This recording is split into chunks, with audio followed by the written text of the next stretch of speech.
If you've taken a career break, you know how long and frustrating the job search journey can be. But it doesn't have to be that way. Trust me, I have been where you are.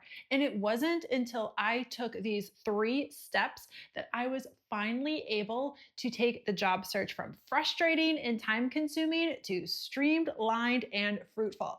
And in today's video, I'm going to share with you what those 3 steps are. So let's just get started. Number one is creating connections. Now, it's estimated that 50 to 80% of positions are filled through either referrals, recommendations, networking, whatever the word is that you want to use. And it makes sense. So think about this. Let's say you wanted to go to a new Italian restaurant for dinner. And let's say you lived in a really big city. So you went in and you went on Google and you just typed in Italian restaurants in my town. You would be met with a long list of restaurants. And now you might even feel a little bit overwhelmed, like, where do I even start? Or how do I make sure I'm making the best decision? Now, let's say your friends came in and said, hey, my neighbor has tried out this Italian restaurant and they say it's great. Now, you might be thinking, ooh, all right, maybe that's a place I should check out. Now, let's say your friend told you that they went to this Italian restaurant and they told you all about the menu, the ambiance, and even the costs. I bet you would be a lot more intrigued. Now, think about it from the perspective of a hiring manager or recruiter. Now, they are met with hundreds, if not thousands, of resumes each time they post a position. And that is a lot to go through. So I remember when I was a recruiter, if I had somebody come to me and say, you know what, I know this person who would be a great fit for this position, I was all ears. Because if I trusted that employee, I knew that I'd probably be getting somebody that was of a high caliber. And that made my job way, way easier. And that is why creating connections is so important. Now, you notice I didn't say networking because there is a difference. Networking is about knowing more people. If you attend a networking event and you meet 50 people, that's great, but it's what you do with those people, which is taking it to the next level of connection, and that is knowing people more. And that is when the magic happens. When you are able to connect one-on-one with somebody for more than just a minute, but actually sit down and get to know them and talk to them, you're creating a connection. And the next time that a position comes open at their company, they might think of you. Or maybe they could be somebody that could be a mentor for you.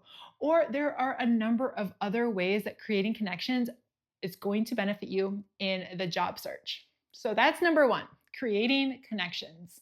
And number two is to own your story. Despite all of the doom and gloom about ATS or applicant tracking systems and AI taking over the hiring process, at the end of the day, people still hire people. And I'm pretty sure it's going to be that way for the foreseeable future. And the one thing that humans love is, well, connection. And you can connect through storytelling.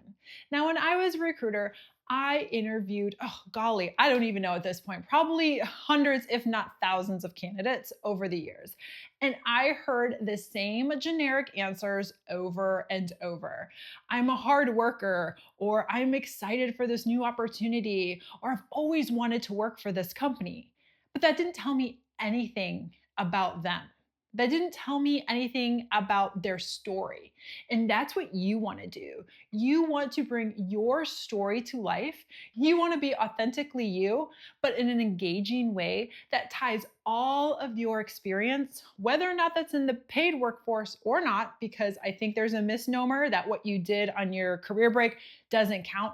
It sure as heck does. because that is a great time that you are learning and growing and getting new skills and experience. And when you're able to confidently own your narrative and tie that back to how you are uniquely fit to be the best person for a position and for a company and department, that is where you're going to shine. And that's why it's so important to own your story. Be confident in what you bring to the table. When you confidently own your story, that's going to shine through, and the people on the other side of the hiring table are going to remember you and realize why you specifically are the right fit for the position. So that's number 2, owning your story. Number 3 is knowing your value. When you step away from the paid workforce, it can do a number on your mindset.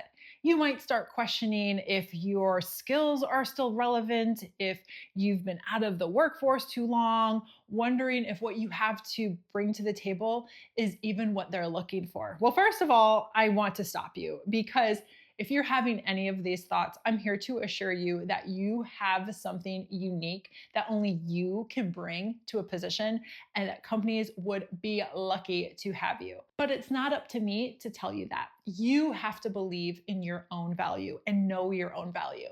Because if you don't know that, then how in the world would you expect a company to know that? And this is where I need you to take time to reflect on your worth. I want you to look at the accomplishments that you've had.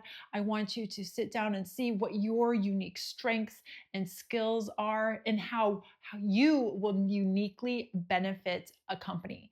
And yes, write those out. Talk to other people. Ask other people if you're having a hard time seeing that for yourself. Ask others what they believe those to be in you.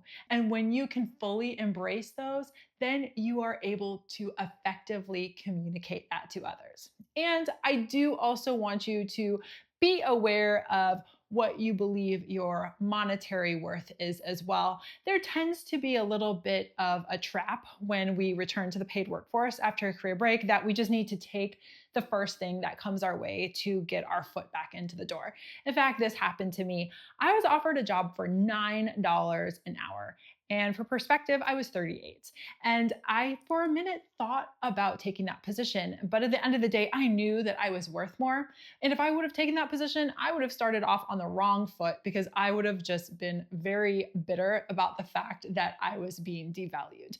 So yes, your value is both on the monetary side, but also it is so much more of knowing your intrinsic worth, both to yourself and in the workplace. So that's number 3, is to know your value. So a quick recap. Number 1 is to create connections. With 50 to 80% of positions being filled through connections, you want to make sure that you use this avenue and just aren't blindly applying for positions. And number 2 is to own your story. You bring something to the table that nobody else does, and that needs to be communicated when you are telling your story. And make sure that you always tie it back to how it benefits the company. And number 3 is to know your value. And I mean this on the monetary sense, but also deeper than that. And this is important before you even start your job search, so you feel confident when you do start that journey. If you would like to learn more about how you can own your story, make sure to check out my video here.